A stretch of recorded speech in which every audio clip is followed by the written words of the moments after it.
ভাই আপনার সাথে একটু আসলাম এই লবণ চাষের বিস্তারিত একটু দেখার জন্যে।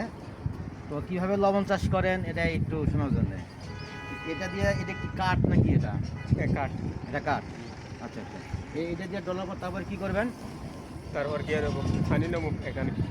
এই পানিটা কি এখানে নেবেন? এখানে নেবো। আচ্ছা, নেওয়ার পরে নেওয়ার পর ওইদিকে যাও আবার পলিথিনে। ওই পলিশ নিয়ে যাবেন? হ্যাঁ। আচ্ছা, দেখি পলিথিনের দিকে যাই।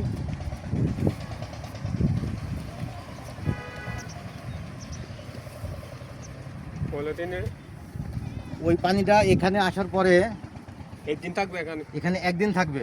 আচ্ছা আচ্ছা। একদিন থাকার পর তারপরে এখানে আসবে? হ্যাঁ। এখানে আসার পরে এখানে কয়দিন থাকবে? এই পলিথিনের উপরে কয়দিন থাকবে? 5 দিন থাকবে।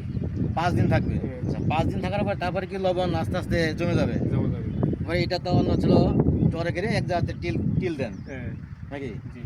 আচ্ছা, তারপর এখান থেকে প্যাকেটিং করেন। হ্যাঁ। আচ্ছা, এই বস্তা এক বস্তা লবণ কত টাকা বিক্রি করেন? বাস্তব এখন তো দাম নাই, 130 টাকা মতো দেয় আর কি। 130 টাকা দেয়? আচ্ছা। দাম নাই এখন।